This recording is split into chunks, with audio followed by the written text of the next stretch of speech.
Okay जी, अस्सलाम वालेकुम everyone and welcome to another lecture of O level business with Sam. मैं हूं रतीक मानिया और आज की क्लास में हम अपने यूनिट 3 मार्केट रिसर्च के चैप्टर को कंटिन्यू करने जा रहे हैं। अच्छा, if you remember in the last class हम लोगों ने पढ़ा था बेसिकली कि रिसर्च क्या होती है।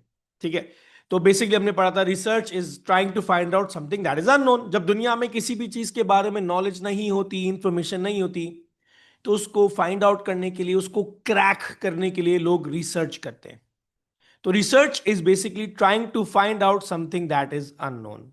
अच्छा, उसके बाद हमने पढ़ा कि भाई मार्केट रिसर्च क्या होती है। तो फिर पता लगा कि जब आपको मार्केट के बारे में चीजें पता ना हो, when things are unknown about market, when you don't have information related to customers, competitors, environment, government, company etcetera, तो जब आपको इन लोगों के बारे में चीजें पता ना हो, तो आप इन लोगों के बारे में जब चीजें फाइंड आउट करने की कोशिश करते हो, तो that is market research. So market research is a process where you collect, record, analyze data, and you try to find out, information from them related to customers, competitors, government, environment, etc.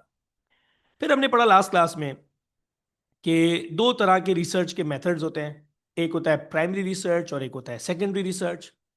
Secondary research क्या है? Secondary research एक ऐसी research है जिसके अंदर जो data use होता है, वो डेटा ऐसा डेटा होता है जो यूज्ड होता है, वो किसी और का डेटा होता है। सो फॉर एग्जांपल, अगर मुझे रिसर्च करनी है should students stay up late at night और नॉट, तो इस रिसर्च को करने के लिए जो मैं डेटा गूगल से निकाल रहा हूँ, या मैं किसी हॉस्पिटल का या गवर्नमेंट का कोई ऐसा डेटा यू निकाल रहा हूँ जो मेरा अपना नहीं है, किसी और का है, या किसी और ने पहले यूज किया हुआ है, या वो डेटा अवेलेबल फॉर सेल है। सो जब मैं किसी और का डेटा कलेक्ट करके इस रिसर्च को कंडक्ट कर रहा हूं, दैट इज सेकेंडरी रिसर्च। फिर हमने पढ़ा कि सेकेंडरी रिसर्च का डेटा कहाँ कहाँ से आता है। तो सेकेंडरी रिसर्च का डेटा आता है जो दो जगहों से, internal sources and external sources से। सो कंपनी अपना अंदर से डेटा निकाल के जब रिसर्च के लिए यूज करती है, दैट इज इंटरनल सोर्सेज। जब कंपनी किसी बाहर का डेटा लेके आती है, जैसे इंटरनेट से या न्यूज़पेपर से या मैगजीन से या किसी प्राइवेट, जैसे गैलप मैंने एक एग्जांपल दिया था, कंपनी है जो रिसर्च बेचती है, उस कंपनी का या गवर्नमेंट का डेटा, वो एक्सटर्नल कहलाता है। अच्छा, आज हम लोग प्राइमरी रिसर्च करने जा रहे हैं कि प्राइमरी रिसर्च क्या होती है। तो याद रखो, प्राइमरी रिसर्च एक ऐसी रिसर्च होती है जिसके अंदर जो डेटा इस्तेमाल हो रहा है, that data is basically brand new. वो कंपनी ने खुद कलेक्ट किया है। सो फॉर एग्जाम्पल मुझे एक रिसर्च करनी है।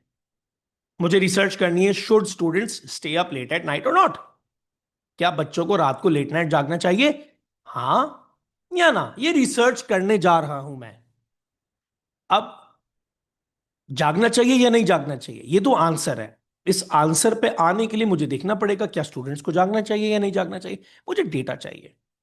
अब मैं आपके पास आया और आपके जैसे हजारों स्टूडेंट्स के पास गया, मैंने उनसे इंटरव्यू लिया, उनको क्वेश्चनर्स दिए, उनसे खुद डेटा कलेक्ट किया, और फिर मैंने रिजल्ट निकाला कि yes, students should stay up late at night, और मे बी नो, मेरा रिजल्ट आया no, students should not stay up late at night. जो भी मेरा रिजल्ट आया, इस रिजल्ट पर पहुंचने के लिए मुझे रिसर्च करनी पड़ी। जो भी मेरा रिजल्ट आया, इस रिजल्ट पर पहुंचने के लिए मुझे रिसर्च करनी पड़ी। और ये जो रिसर्च मैंने करी है, ये जो डेटा है ये मैंने स्टूडेंट से खुद जाके कलेक्ट किया। ठीक है ना? ये जो डेटा मैंने कलेक्ट किया, ये ब्रांड न्यू डेटा है। This data is only available for me. This data is only available for me. ये मैंने अपनी रिसर्च के हिसाब से फ्रेश डेटा कलेक्ट किया है। ये अपनी रिसर्च के लिए मैंने डेटा खुद कलेक्ट किया है, fresh. This is primary research.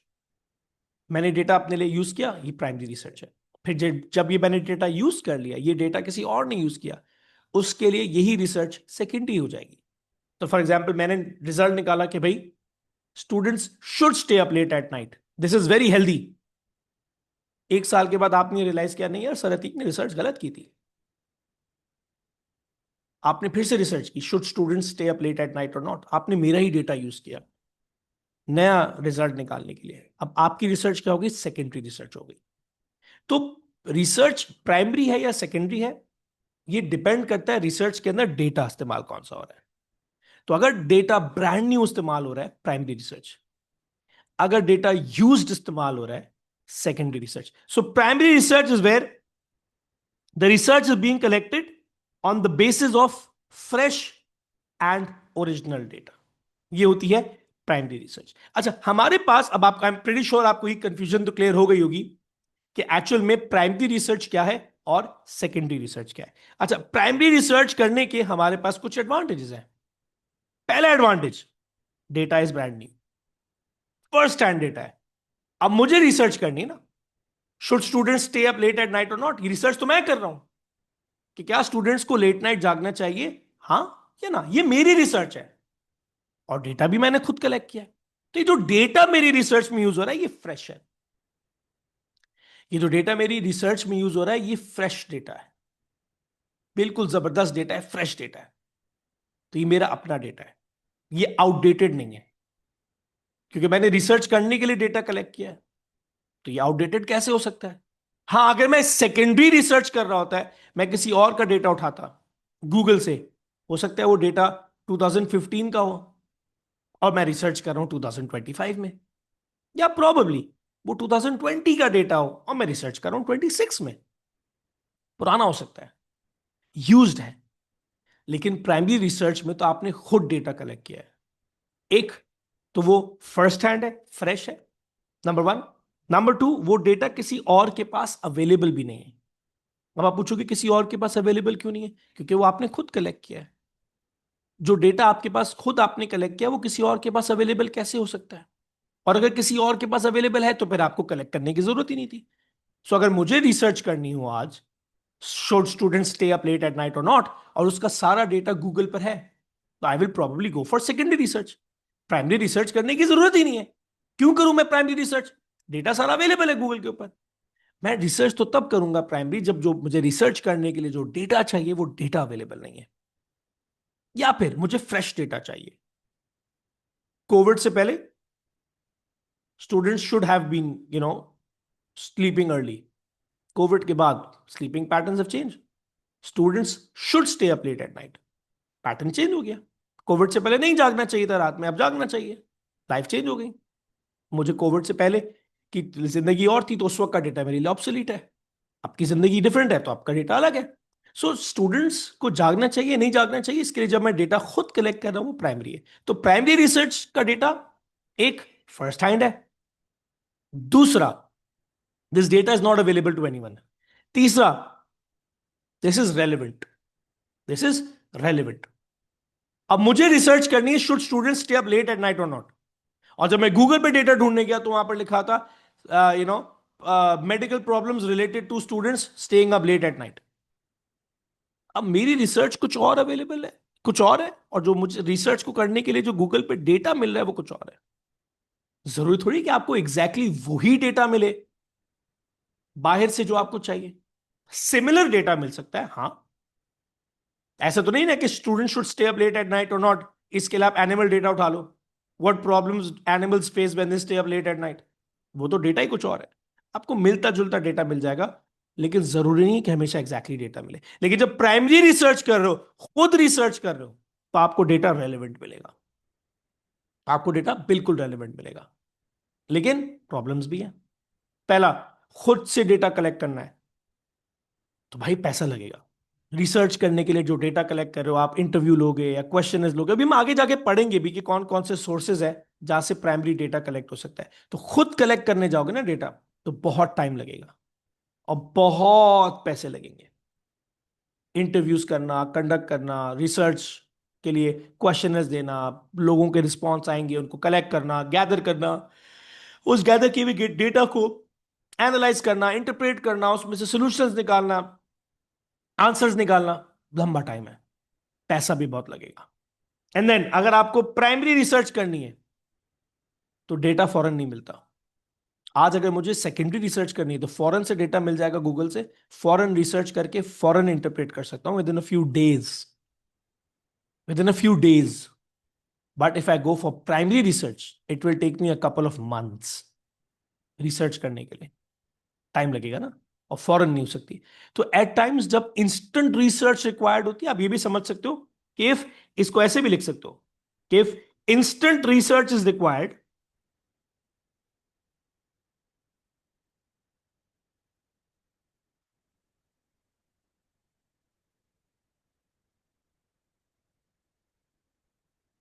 process will fail. यानी अगर किसी कंपनी को इंस्टेंट रिसर्च करनी है with in a few days, अब आपको सुबह प्रेजेंटेशन देनी है और रात को आप रिसर्च करने बैठे हो, तो ऐसी जगह पर प्राइमरी रिसर्च फेल है, आपको सेकेंडरी पर ही जाना पड़ेगा। ठीक है ना? तो ऐसी सिचुएशंस जहां पर इंस्टेंट रिसर्च करनी होती है वहां पर प्राइमरी रिसर्च पॉसिबल नहीं है। सो प्राइमरी रिसर्च एक ऐसी रिसर्च है जिसके अंदर जो डेटा यूज हो रहा है वो कंपनी ने खुद कलेक्ट किया है और वो फ्रेश डेटा है, वो किसी और का यूज्ड डेटा नहीं है। ठीक है जी। अच्छा, अब सवाल ये है कि कंपनी को अगर प्राइमरी रिसर्च करनी हो, कंपनी को अगर प्राइमरी रिसर्च करनी हो तो कंपनी कैसे डेटा कलेक्ट कर सकती है? पहला जो तरीका है डेटा कलेक्ट करने का, the first method is basically question है। कंपनी क्या करती है? कंपनी जो है वो 1 पेज 2 पेज 3 पेज का पूरा क्वेश्चनर बनाती है। इस पे 10 15 20 25 सवाल हैं। Age, name, what time do you sleep, what problems do you face when you wake up late, what benefits do you face when you sleep late, ठीक है ना? How does it affect your results, how does it affect your life, how does it affect your family, staying up late at night makes you more social or less social, इस तरह के पता नहीं 25 25 25 30 questions दे दिए। आपके पास question आ रहा है, आप 1 2 3 टक टक टक टक 15 20 क्वेश्चंस को सॉल्व करना है और फिर कंपनी को वो रिटर्न करें 2 पेज 3 पेज का जो क्वेश्चन है। ये एक तरीका है डेटा कलेक्ट करने का। So you make 2 3 pages and in those 2 3 pages you fill it up with 10 15 20 questions or 50 questions or maybe 100 questions, depends कि कितना डिटेल्ड रिसर्च है। ये जो इतने सारे क्वेश्चंस आप भर के लोगों को दे देते हो आंसर बैक करने के लिए, जब वो लोग आंसर दे रहे तो आपके पास डेटा कलेक्ट हो रहा है। ये है क्वेश्चनर, ये है क्वेश्चनर। फायदे भी हैं, नुकसान भी है। पहला फायदा, अगर आप उस पे जाते हो क्या कहते हैं, क्वेश्चनर पे जाते हो प्राइमरी रिसर्च के ऊपर, तो आप डिटेल्ड क्वालिटेटिव इंफॉर्मेशन कलेक्ट कर सकते हो। अब आप बोलेंगे सर क्वालिटेटिव, अच्छा इंफॉर्मेशन और डेटा दो तरह का होता है, ये भी मैं आपको बताता हूं। एक होता है हमारे पास क्वालिटेटिव डेटा और एक होता है हमारे पास quantitative data. Qualitative and quantitative. अच्छा, क्वालिटेटिव और क्वांटिटेटिव में फर्क है। Quantitative is basically numbers. आपकी एज क्या है, आपकी इनकम क्या है, what is the average life of people living in Karachi, the average life of people living in UAE, ये सारे जो डेटा नंबर्स में एक्सप्रेस हो सकता है, that is quantitative. Any data any data that can be expressed in the form of numbers is quantitative. Quanti countable, quanti. अब आते हैं क्वालिटेटिव, क्वालिटी से जो आता है क्वालिटेटिव, ये वो डेटा है जो कि नंबर पैटर्न में एक्सप्रेस नहीं हो सकता। Are you happy? हाँ।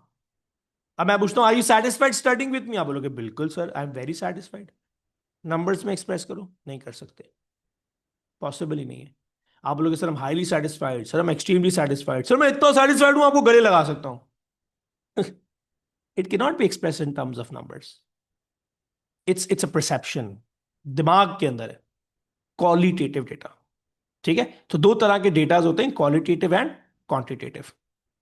अब सवाल ये कि क्वेश्चनर का फायदा क्या है? तो जब आप क्वेश्चनर लोगों को देते हो तो आप उसमें बहुत सारे क्वेश्चंस डाल सकते हो ना। बहुत सारे क्वेश्चंस के अंदर आप क्वालिटेटिव डेटा कलेक्ट कर सकते हो। जैसे कि फॉर एग्जांपल आपने क्वेश्चन, रिसर्च क्या चल रही है, should student stay up late at night और नॉट? तो आपने क्वेश्चन डाल दिया अंदर कि भाई how how dizzy you feel when you wake up late. Extremely dizzy, slightly dizzy, very dizzy. अच्छा भाई, how lazy do you feel when you wake up late? Very lazy, very active. ये सारा जो डेटा कलेक्ट हो रहा है ना, qualitative data है। कम लेजी, ज्यादा लेजी, कम डिजी, ज्यादा डिजी। ये सारा क्वालिटेटिव डेटा है। ये उसमें क्वेश्चनर में आप पूछ सकते हो। सो क्वेश्चनर का जो पहला फायदा है वो ये है कि you can give in as many questions as you want. जितने चाहो क्वेश्चंस डाल दो, और जब इतने सारे क्वेश्चंस डाल दोगे आप, तो इतने सारे क्वेश्चंस में से आप क्वालिटेटिव इंफॉर्मेशन कलेक्ट कर सकते हो। एंड देन दूसरा फायदा, वैसे तो और बहुत सारे फायदे होते हैं, हम इतने सारे फायदे पढ़ नहीं रहे, दो ही पढ़ रहे हैं। दूसरा फायदा ये है कि भाई अब तो जमाना चेंज हो गया। अब क्या होता है कि अब लोग रिसर्च के लिए क्वेश्चन, पहले क्या होता था पूरा पूरा पेपर प्रिंट करो। आई आई जब मैंने ग्रेजुएट किया तो I was suppose to carry out a research as well. तो मुझे आई स्टिल रिमेंबर, मुझे 300 लोगों का क्वेश्चनर लोगों को देना था, और हर क्वेश्चनर के कोई 10 पेज थे। तो मैंने 3,000 कॉपीज प्रिंट कराई थी, और लोगों को पकड़ा था, भाई फिल करके दे दो, भाई फिल करके दे दो, भाई फिल करके दे दो। अब डिफरेंट है। अब फिजिकल कॉपीज की जरूरत ही नहीं है। अब लोग पता है क्या करते हैं क्वेश्चनर फिल करने का बनाने के लिए? लोग ये करते हैं कि लोग गूगल डॉक्स पे क्वेश्चनर बनाते हैं, और व्हाट्सएप पे, फेसबुक पे, इंस्टाग्राम पे आगे पीछे लिंक्स भेज देते हैं, या प्लीज इस क्वेश्चनर को फॉलो ऑनलाइन और फिल करके दे दो। इतना आसान हो गया। पहले तो मुझे, आई स्टिल रिमेंबर, 3,000 डेटा लोगों जो पेजेस आए थे उनको डेटा मैंने खुद निकाला था, लिखा था, टाइप किया था, रिजल्ट खुद निकाला था। अब तो गूगल डॉक्स पे इतना आसान हो गया कि डेटा निकालने की भी जरूरत नहीं, वो आपको खुद डेटा इंटरप्रेट करके दे देता है। टेक्नोलॉजी आसान हो गई है। खैर, तो क्वेश्चनर का दूसरा फायदा है क्या है कि आप उसको ऑनलाइन भी कर सकते हो। अच्छा, लेकिन क्वेश्चनर के कुछ नुकसान भी है। एक एक बंदे को भेजना, ठीक है ना, उसको फॉलो अप करना, उनसे एक एक क्वेश्चनर फिल कराना, मुश्किल काम है, टाइम कंज्यूमिंग है, टाइम लगेगा। अच्छा, और अगर आपने क्वेश्चंस को सही तरीके से नहीं लिखा, ठीक है ना, अगर आपने क्वेश्चंस को सही तरीके से नहीं लिखा, तो आपके जो आंसर्स हैं वो गलत आ सकते हैं। For example, should students stay up late at night और नॉट? अब मैंने क्या लिखा इसके अंदर कि भाई, if students stay up late at night और not, how does it affect their spouse relationship? Spouse मतलब मियाँ या बीवी। अब प्रॉब्लम ये है भाई, आप स्टूडेंट्स का डेटा कलेक्ट कर रहे हो, should they stay up late at night और नॉट, और आपने उस पर डेटा क्या कलेक्ट कर रहे हो, स्पाउस का या हस्बैंड वाइफ का। प्रॉब्लम क्या है? रिसर्च तो सही है, लेकिन आपने क्वेश्चन गलत पूछा, क्योंकि स्टूडेंट्स की तो शादी नहीं हुई है। आप जब क्वेश्चनर बनाते हो तो जितने भी क्वेश्चन डालें, 10 डालें, 20 डालें, 50 डालें, हर क्वेश्चन शुड बी रेलिवेंट। अगर हर क्वेश्चन रेलिवेंट नहीं है तो आपका रिजल्ट गलत आएगा। यह है हम लोग के पास क्वेश्चनर और क्वेश्चनर के एडवांटेजेस एंड डिसएडवांटेजेस। अच्छा जी, moving on, we have another method of primary research, that is online survey. अच्छा, ऑनलाइन सर्वे जो है वो बेसिकली ऑनलाइन क्वेश्चनर की तरह ही होता है, बट की शॉर्ट वर्जन होता है। सो फॉर एग्जांपल, फेसबुक ने एक सर्वे कर लिया कि 2026 के इलेक्शंस में कौन जीतेगा पाकिस्तान में। तो उससे दो तीन क्वेश्चंस डाले, आपने लॉगिन किया, वो दो तीन क्वेश्चन सॉल्व किए, सर्वे हो गया। So survey is basically it's kind of an online question है, बट ये बहुत शॉर्ट एंड प्रिसाइज होता है, इतना ज्यादा डिटेल्ड नहीं होता। दो तीन चार क्वेश्चन पूछे जल्दी जल्दी और खत्म हो गया है। क्वेश्चन की तरह डिटेल 15 20 25 क्वेश्चन नहीं होते। सो ये ऑनलाइन सर्वे है। अच्छा, इसके बेनिफिट्स क्या है? आप ऑनलाइन सर्वे कर रहे हो तो फास्ट है, वेरी फास्ट, ठीक है ना, जल्दी जल्दी हो जाता है, लोग जल्दी जल्दी जो है वो आंसर बैक कर देता है। आपने देखा होगा बहुत सारी वेबसाइट्स है जहां पर you want to watch free movies. अब हर बंदा नेटफ्लिक्स या amazon की सब्सक्रिप्शन नहीं लेता, या फिर हर मूवी जो है वो नेटफ्लिक्स या amazon पे अवेलेबल नहीं है। सो बहुत सारे लोग क्या करते हैं, जैसे you want to watch Spiderman, तो आपने गूगल पे गए, वॉच स्पाइडरमैन फॉर फ्री, और बहुत सारी वेबसाइट्स के लिंक्स आ गए।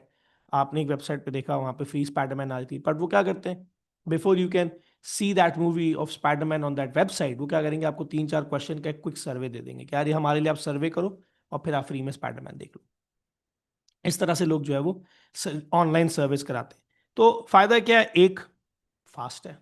दूसरा, चीपर देन इंटरव्यूज है। बहुत लंबा चौड़ा उस पर काम नहीं होता। इंटरव्यूज अभी हम देखेंगे इंटरव्यूज क्या होते हैं, ठीक है ना। लेकिन नुकसान भी है। एक, कोई बंदा सामने बैठा नहीं है एक्सप्लेन करने के लिए, लोगों को जो समझ आता है, जैसे समझ आता है लोग आंसर दे देते हैं, and then there is scope of fraud. अब वेबसाइट खोलने से पहले आपने एक स्मॉल सर्वे दे दिया, लोगों ने बोला यार क्या मैं मूवी देखने के मूड से आऊँ, ये मेरे से क्वेश्चंस पूछ रहे, आड़े टेढ़े जो भी ये सवाल के आंसर डाले, निकल गए आगे। बहुत सारे लोग डेविएट करने के लिए गलत जवाब भी देते हैं सर्वेस के अंदर, they don't want to be honest, तो there is scope of fraud. तो ये ऑनलाइन सर्वे होते हैं, बहुत जगह पे होते हैं, वेबसाइट्स के ऊपर। फेसबुक में कितनी दफ़ा सर्वे किया है, व्हाट्सएप के ऊपर भी सर्वेज हुए हैं, करते हैं 2 3 4 क्वेश्चन के क्विक सर्वे कर लेते हैं ऑनलाइन, ताकि डेटा कलेक्ट हो जाए। ये भी एक तरीका है डेटा कलेक्ट करने का, रिसर्च करने का। हर बार आपने देखा होगा इलेक्शन से पहले टीवी पर आ रहा होगा, ये 70% of the people think that Imran Khan is going to be the next prime minister of Pakistan. कैसे पता लगा 70% लोग बोलते हैं? ये वेबसाइट्स के ऊपर, टीवी के ऊपर, आगे पीछे छोटे छोटे 1 1 2 2 3 3 क्वेश्चन वाले जो ऑनलाइन सर्वेज होते हैं, उनसे डेटा कलेक्ट किया हुआ होता है। अच्छा, अब फोर्थ तो आपको बहुत आसान लगेगा, इंटरव्यूज। इसमें तो कुछ समझाने वाला है ही नहीं, one of the most easiest ones, interviews. इसमें क्या होता है, आप लोगों को सामने बिठाओ 1 to 1 और लोगों से क्वेश्चंस पूछो, लोग जो जवाब दें उसको आप रिकॉर्ड करते रहो। Should students stay up late at night और नॉट, आपने 15 20 क्वेश्चन बना लिए, आपने सामने बिठाया एक बंदे को, 1 to 1 आप उससे क्वेश्चन पूछते गए, उसको एक्सप्लेन करते गए और उसके जवाब लिखते गए। अच्छा, बच्चा बोलते सर क्वेश्चन में और इंटरव्यूज में क्या फर्क है? बहुत फर्क है। क्वेश्चन में you written the questions and given it to the respondent, वो खुद से पढ़ पढ़ के सॉल्व कर रहा है। इंटरव्यू में रिस्पोंडेंट आपके सामने बैठा है, आप उसके साथ बैठ रहे हो, डिस्कशन कर रहे हो, उसको जो है वो एक एक क्वेश्चन एक्सप्लेन कर रहे हो और वो जो आंसर बता रहा है वो आप लिख रहे हो। ठीक है ना? ये है इंटरव्यू।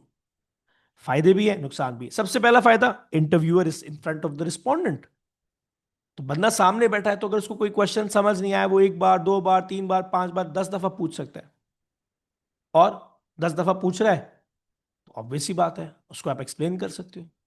दूसरा, आप उससे जब इंटरव्यू कर रहे हो तो आप उससे एक डिटेल्ड डिस्कशन के अंदर आ गए हो। क्वेश्चन में क्या था, टू द पॉइंट क्वेश्चन था, टू द पॉइंट आंसर था, satisfied not satisfied, motivated not motivated, rate 1 to 10, to the point question, to the point answer. यहां पर एक डिस्कशन काइंड ऑफ हो गई है। तो in discussion you can always gather up detailed information.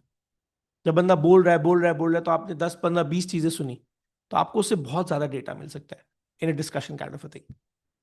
ठीक है, बट जो ऑब्वियस बात है, 1 to 1 डेटा कलेक्ट करना, एक एक बंदे का बिठा बिठा बिठा बिठा के इंटरव्यू करना, टाइम कंज्यूमिंग है, time consuming, very much time consuming. उसके बाद हो सकता है कि जो इंटरव्यूअर हो वो जानबूझकर या गलती से इस तरीके से क्वेश्चन पूछेगा, पूछ सकता है कि रिस्पोंडेंट गलत जवाब दे दे।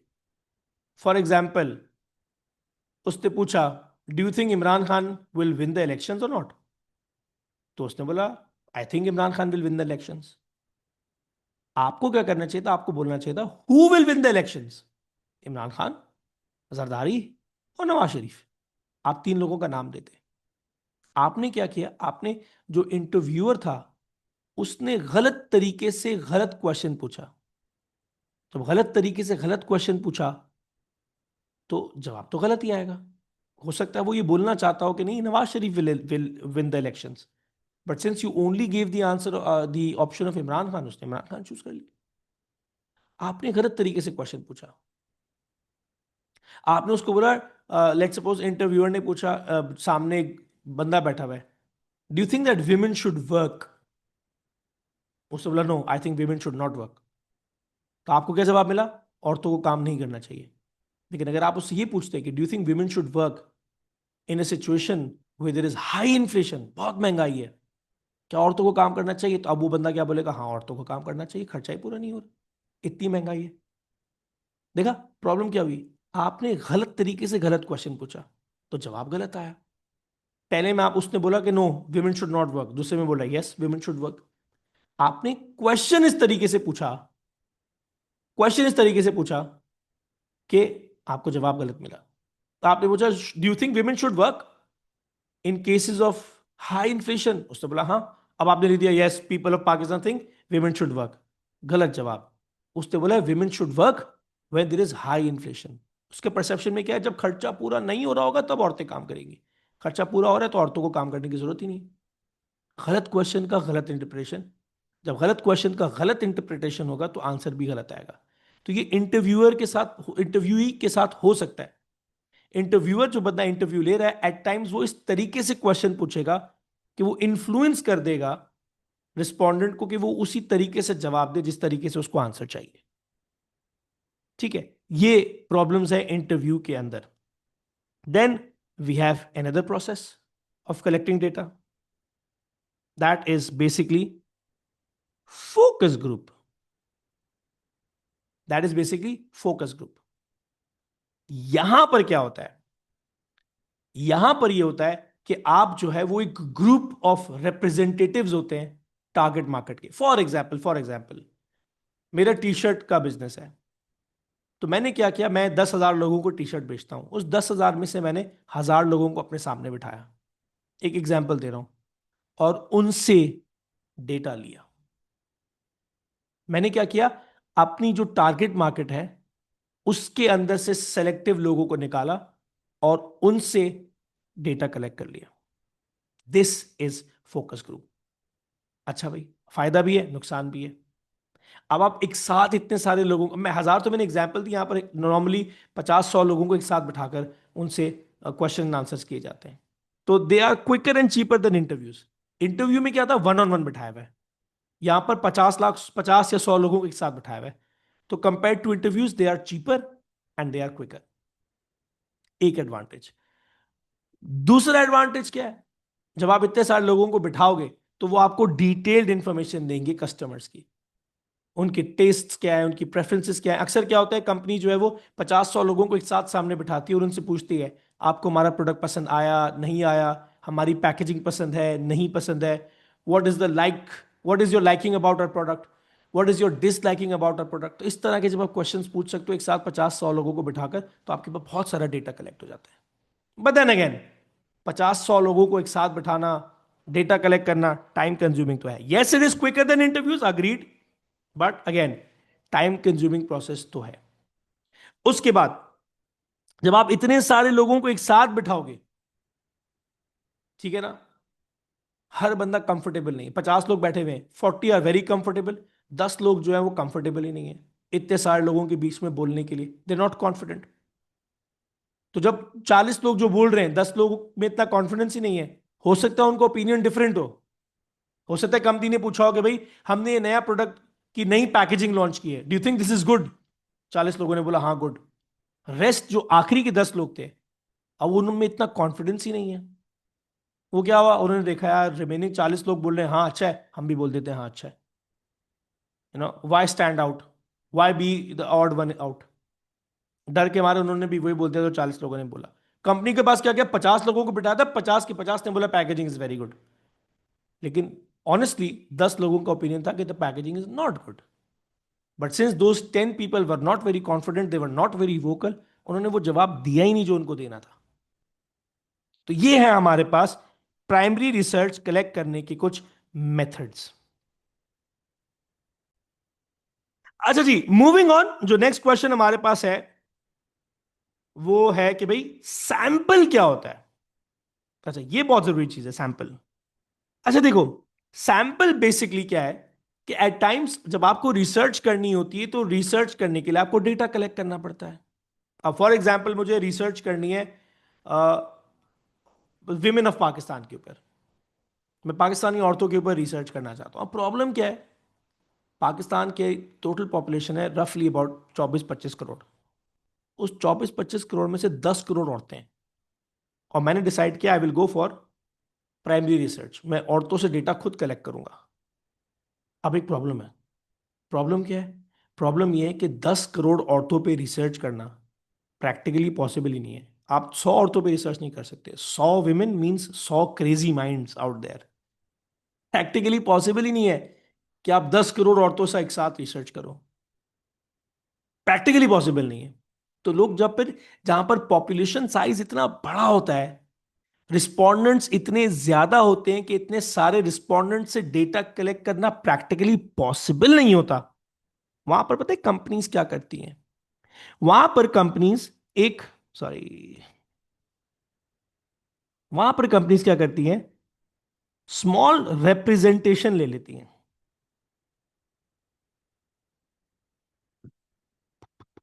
स्मॉल रिप्रेजेंटेशन मतलब, भाई स्मॉल रिप्रेजेंटेशन मतलब ये कि इतने सारे लोग हैं, इतनी 10 करोड़ औरतें हैं, उनसे डेटा कलेक्ट करना पॉसिबल नहीं है। मैंने क्या किया, मैंने 1 लाख 100,000 औरतों को सेलेक्ट किया from different areas, Karachi, Lahore, Islamabad, Quetta, Peshawar. I collected data from 100,000 women across Pakistan. और मैंने अज्यूम किया कि ये जो 1 लाख औरतें सोचती हैं, the way these 100,000 women think, remaining 100 million women think the same way. You basically made these women the representative of the entire women of the entire country. यह है सैंपल। जब आपके लिए पॉसिबल नहीं हो कि आप इतने सारे लोगों से डेटा कलेक्ट कर सको, तो कंपनी क्या करती है या रिसर्च करने वाले क्या करते हैं, वो इतने सारे लोगों में से एक सेलेक्टिव लोगों को सेलेक्ट करते हैं, उनसे डेटा कलेक्ट कर लेते हैं, और फिर ये अजम्पशन करते हैं कि जो ये सेलेक्टिव लोगों का सोचने का तरीका है, जो ओपिनियन है, रेस्ट ऑफ द लोग जो रह गए हैं जिनसे कलेक्ट नहीं किया डेटा, उनका थॉट प्रोसेस या उनका सोचने का तरीका भी सेम है। This is sample. आपने कब सुना होगा, आपने तो सैंपल सुना होगा, फ्री सैंपलिंग। कोई जब नया प्रोडक्ट आता है तो वो मार्केट में फ्री में अपना प्रोडक्ट ट्राई करवा रहा होता है, फ्री सैंपलिंग। नो, ये वो फ्री सैंपलिंग नहीं है, ये रिसर्च वाला सैंपल है। ठीक है। सो जब लोगों से, इतने सारे लोगों के, उनसे इतना सारा डेटा कलेक्ट करना पॉसिबल नहीं, तो उस बड़े से ग्रुप में से आप सेलेक्टिव लोग निकाल लेते हो और उनसे डेटा ले लेते हो, और ये अज्यूम करते कि जो लिमिटेड लोगों का जो सोचने का तरीका या थॉट प्रोसेस या आइडिया है या ओपिनियन है, रिमेनिंग लोगों का भी वही तरीका है सोचने का या थॉट प्रोसेस या ओपिनियन। अच्छा, अब कैसे हो सकती है सैंपलिंग? तो दो तरीके हैं। पहला, रैंडम सैंपलिंग। 10 करोड़ औरतें, उनमें से मैंने 1 लाख रैंडम औरतें निकाली, रैंडमली निकाल ली, कराची से, लाहौर से, इस्लामाबाद से, कोयटा से, पेशावर से, रैंडमली 1 लाख औरतें निकाल ली। तो एक तरीका सैंपलिंग का क्या है, you randomly pick and choose people. दूसरा तरीका क्या है, मैंने कोटा बना लिया। कोटा क्या है, मैंने बोला अच्छा औरतों से तो डेटा चाहिए, अब कौन सी औरतें? फॉर एग्जाम्पल, मुझे वो औरतें चाहिए जो 1 लाख औरतें चाहिए ना, 10,000 औरतें कराची से चाहिए, 10,000 औरतें जो है वो पेशावर से चाहिए, 10,000 औरतें जो है मुझे वो कोयटा से चाहिए, 10,000 जो है वो लाहौर से चाहिए, 10,000 इस्लामाबाद से चाहिए। मैंने एरिया वाइज निकाली औरतें। फिर उन 10,000 औरतों में से 1,000 औरतें मुझे मिडिल क्लास की चाहिए, 500 मुझे एलीट क्लास की चाहिए, 200 मुझे लोअर क्लास की चाहिए। ठीक है ना, इस तरह मैंने ब्रेक कर दिया, कोटा लगा दे कि इस एज में से इतने लोग, इस जेंडर के इतने लोग, इस एरिया के इतने लोग, इस इनकम वाले इतने लोग, इस रिलीजन वाले इतने लोग। मैंने ब्रेक करके क्लासिफाई कर दिया कि मुझे रैंडमली औरतें नहीं चाहिए, मुझे इस तरीके से ये इतनी इतनी औरतें चाहिए। That is quota sampling. यहां पर आपने क्लासिफाई किया हुआ है, क्लासेस, क्लासेस आपने बना दी, इस क्लास में इतनी औरतें, इस क्लास में इतनी औरतें, इस क्लास में इतनी औरतें, फिर उनसे डेटा निकालो आप। रैंडम सैम्पलिंग में आप लोग कोई कोई बस 1 लाख औरतें ले आओ, खत्म। कोटा में आपका नहीं, 1 लाख औरतें तो चाहिए, लेकिन उस 1 लाख औरतों में भी मुझे इस एज की इतनी, इस जेंडर की इतनी, या इसकी इतनी, या इसकी इतनी, या इसकी इतनी औरतें चाहिए। This is quota sampling for us. ठीक है जी। तो ये था हमारे पास पूरा का पूरा मार्केट रिसर्च का चैप्टर। आई थिंक ये वाला शायद, हाँ ये वाला हमने लास्ट क्लास में नहीं किया था, ये आज हम कर लेते हैं before we end the class. Factors influencing the accuracy of market research. अच्छा, जब कंपनी मार्केट रिसर्च करती है तो बहुत सारे फैक्टर्स हैं जिनकी वजह से ये डिटरमाइन होता है कि जो रिजल्ट का, रिसर्च का जो डेटा है वो एक्यूरेट है या नहीं। ठीक है ना, बहुत सारे लोग रिसर्च करते हैं, बहुत सारे लोगों की रिसर्च का डेटा एक्यूरेट होता है, बहुत सारे लोगों की रिसर्च का डेटा एक्यूरेट नहीं होता। तो जब आप रिसर्च कर रहे हो तो वो कौन कौन से फैक्टर्स हैं जिनके बेसिस पर डिसाइड होगा कि आपकी रिसर्च का डेटा सही है या नहीं है? तो सबसे पहले डिपेंड करता है, जब आपने रिसर्च की तो आपने सैंपलिंग सही तरह की या नहीं की। आपने सैंपलिंग सही तरह की या नहीं की, सैंपल कितनी तरीके से आपने ड्रॉ किया था, बहुत ज्यादा मैटर करता है। क्योंकि देखो, रिसर्च में करोड़ों लोगों से डेटा कलेक्ट करना होता है, पॉसिबल नहीं है। तो अब आप जब करोड़ों लोगों से डेटा कलेक्ट नहीं कर सकते तो आप क्या करोगे, अब हजारों लोगों से डेटा कलेक्ट करोगे। तो जब आप हजारों लोगों से डेटा कलेक्ट करोगे तो ये डिपेंड करता है कि आपने सैंपल को सही तरह ड्रॉ किया या नहीं किया। आपने कोटा सैंपलिंग अगर रखी थी तो कोटा सैंपलिंग में आपने कराची के लोग या लाहौर के लोग या इस्लामाबाद के लोग या कोयटा के लोग या हर सिटी के लोग डाले या नहीं डाले? अब पता लगा आपने सैंपलिंग तो की, 1 लाख औरतों का डेटा तो लिया, but you only collected data from women of Karachi. अब the thought process of a women in Karachi is different from a thought process of a lady living in Quetta और कश्मीर और गिलगित बल्तिस्तान. तो आपको जब सैंपल लेना है तो आपको सैंपल को केयरफुली ड्रॉ करना है. एक, अच्छा दूसरी चीज मैं यहां पर ये भी बता दूं, डिपेंड करता है कि आपने साइज ऑफ सैंपल क्या लिया. अब आपको पाकिस्तान के अंदर 10 करोड़ औरतें रहती हैं, सही है, और आपको 10 करोड़ औरतों पर रिसर्च करनी है. अब 10 करोड़ औरतों पर रिसर्च करना पॉसिबल नहीं है. आपने क्या किया, आपने 1,000 औरतों पर रिसर्च कर लिया और ये अज्यूम कर लिया कि यार ये जो 1,000 औरतें सोचती है, रिमेनिंग 9 करोड़ 99 लाख एंड 99,000 औरतें भी ऐसे ही सोचती हैं. गलत. The sample size is too small. 1,000 औरतों का सैंपल लेकर उसको 10 करोड़ औरतों पर अज्यूम करना पॉसिबल नहीं है. कम से कम भी अगर आप 10 करोड़ औरतों पर रिसर्च करना चाह रहे हो तो आपका sample size should be at least 1 lakh औरतें, एटलीस्ट. आप 10,000 औरतों के ऊपर 10 करोड़ औरतों की अजम्पशन नहीं कर सकते. हाँ, आप 1 लाख औरतों पे शायद 10 करोड़ औरतों की अजम्पशन कर सकते हो. तो सैंपल साइज का भी एक्यूरेट होना बहुत जरूरी है. उसके बाद रिसर्च कैसे करी आपने, उसके बाद जो रिसर्च के अंदर डेटा यूज हुआ है वो नया है या पुराना है. आज 2026 में मैं रिसर्च करना चाह रहा हूं, how obedient are the students of the world today. तो रिसर्च आ रहा है वेरी ओबीडियंट. अच्छा भाई, आजकल के बच्चे तो बहुत बदतमीज है, ओबीडियंट नहीं है.